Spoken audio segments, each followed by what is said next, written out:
पर्व त्योहार की अगर हम बात करें तो ऐसा देखते हैं कि जो बहुत से ऐसे मरीज़ हैं जो पर्व त्योहार में उपवास करते हैं और दवाई नहीं ले पाते हैं। तो उन मरीज़ों को आप क्या कहना चाहेंगे और वो मरीज़ क्या करें? मरीज़ मोस्टली देखिए इसमें तो महिलाएं होती हैं, हुँ, क्योंकि वही सबसे ज़्यादा पर्व और फास्ट वास्ट जो है वो सबसे ज़्यादा महिलाएं ही करती हैं। अब ये एक थोड़ी समस्या ज़रूर होती है हम लोग को उनको समझाना कि देखिए दवाइयाँ तो ज़रूरी हैं, हुँ, आप दवाई नहीं छोड़ सकते। जो थोड़ा बहुत ठीक होते हैं उनको तो हम लोग फिर भी बोल देते हैं कि ठीक है आप एक दिन दवाई नहीं लोगे, पर जो ज़्यादा बीमार होते हैं उनको हम लोग समझाते हैं कि भाई आप दवा ज़रूर लें और दवा को आप फास्ट में ना काउंट करें।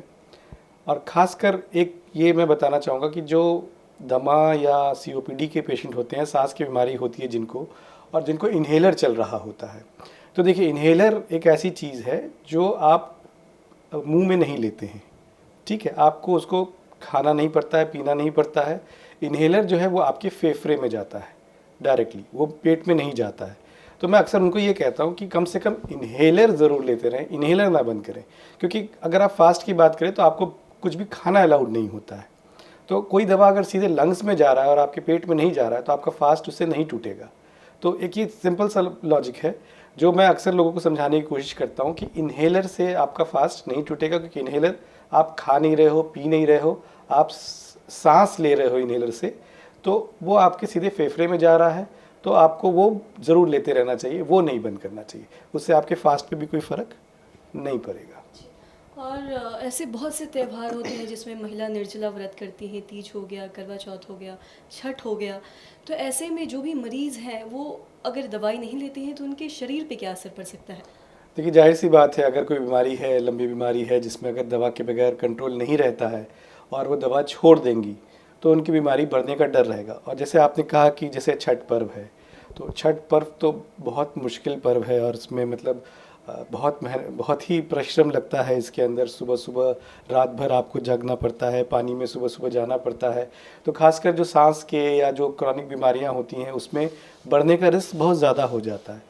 तो हाँ, जो ज़्यादा बीमार होते हैं उनको हम लोग सजेस्ट यही करते हैं, यही सलाह देते हैं कि आप कृपया करके कोशिश अगर कर सकते हैं तो इतना कड़ा रूप पे ना करें, पानी में ना जाएं, खाली पेट इतना ना रहें, दवाई अपना मिस ना करें।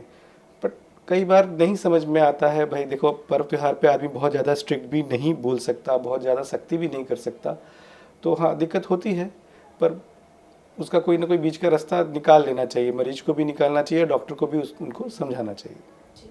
और जैसा कि हम अस्थमा की बात कर रहे हैं, अगर अस्थमा के पेशेंट वक्त-वक्त पे अगर इन्हेलर नहीं लेते हैं, तो उनके फेफड़ों पे क्या असर पड़ सकता है? उन्हें क्या कुछ दिक्कतें हो सकती हैं?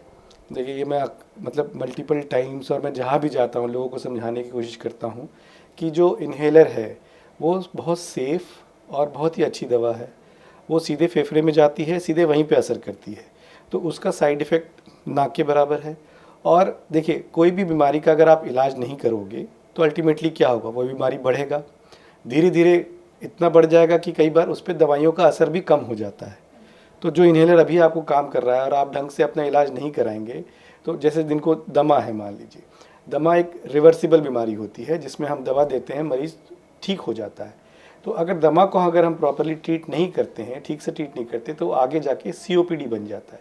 सीओपीडी मतलब एक फिक्स्ड ऑब्स्ट्रक्शन हो जाता है, तो जिसमें दवाइयों का असर थोड़ा सा कम हो जाता है, तो जो रिवर्सिबिलिटी होती है वो उसमें ख़त्म हो जाती है।